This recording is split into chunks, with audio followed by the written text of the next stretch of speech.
টানা এক বছর দরপতনের ধারা থেকে ঘুরে দাঁড়িয়েছে দেশের পুঁজিবাজার। প্রায় এক মাস সূচকের উত্থান অব্যাহত রয়েছে। এই ধারা বজায় রাখতে কারসাজির বিরুদ্ধে সচেতন থাকার তাগিদ দিয়েছেন বিনিয়োগকারীরা। এদিকে সরবরাহ স্বাভাবিক থাকায় স্থিতিশীল আছে ডলারের দাম। রেজা খানের রিপোর্ট।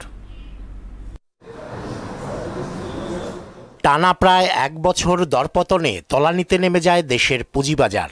ঢাকা স্টক এক্সচেঞ্জের সূচক নেমে দাঁড়ায় ৪,৬০০ পয়েন্টের ঘরে। দেড় মাসের ব্যবধানে সূচক ৫১৭ পয়েন্ট বেড়ে ৫,০০০ পয়েন্টের উপরে উঠেছে। প্রায় মাসখানেক ধরে মার্কেটটা একটু আপ ট্রেন্ড আছে, মানুষের মধ্যে একটা আস্থা ফিরে আসছে। কিছু ভালো শেয়ারের দাম বাড়তেছে। Bangladesh shipping corporation, Beximco Pharma, তারপর লাফার্স, এই ধরনের শেয়ারগুলো বাড়ানো উচিত আসলে। দৈনিক ২৫০ কোটি টাকার লেনদেন বেড়ে এখন প্রায় ৮০০ কোটি টাকার ঘরে। আর বাজার মূলধন বেড়ে দাঁড়িয়েছে ৪৫,০০০ কোটি টাকার ওপরে। বর্তমান অবস্থা ধরে রাখতে বাজার উন্নয়নে আরও কাজ করার তাগিদ দেন বিনিয়োগকারীরা। মাত্র ট্রেড হচ্ছে গত বৃহস্পতিবার ৭৯০ কোটি টাকার মতো। তো এই মার্কেট অন্তত ২,৫০০-৩,০০০ কোটি ট্রেড হওয়া উচিত। অবশ্যই ১,০০০ কোটি টাকার উপরে তার ট্রানজাকশন থাকতে হবে। এদিকে আন্তঃব্যাংক লেনদেনে স্থিতিশীল আছে ডলারের দাম। ১২২ টাকায় প্রতি ডলার কিনে বিক্রি হচ্ছে ১২৩ টাকায়। ক্রেতারা চাওয়া মাত্র ডলার সরবরাহ করতে পারছে ব্যাংকগুলো। ডলারের চাহিদাও আছে, ভালো যোগানও আছে, মোটামুটি চাইলে আমরা দিতে পারছি।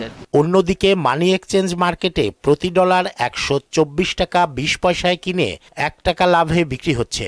রেমিটেন্স প্রবাহ বেড়ে রিজার্ভ বৃদ্ধি পাওয়ায় ডলারের বিপরীতে শক্তিশালী হয়েছে টাকা। ডলারের বিপরীতে টাকার মান শক্তিশালী হয়েছে। এটা কতদিন পর্যন্ত স্থিতিশীল থাকবে এটাও দেখার বিষয় আছে। ডলারের যোগানটা ভালো ছিল, রেমিটেন্সও ভালো আসছে।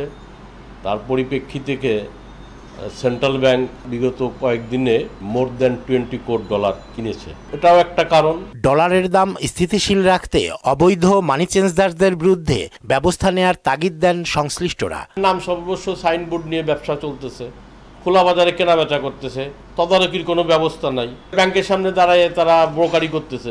আমরা এ ব্যাপারে তো সেন্ট্রাল ব্যাংকে বলেছি, ল অ্যান্ড এনফোর্সমেন্টে বলেছি, কিন্তু সেরকম কোনো কার্যকরী পদক্ষেপ নাই। রেজা খান, মোহনা সংবাদ, ঢাকা।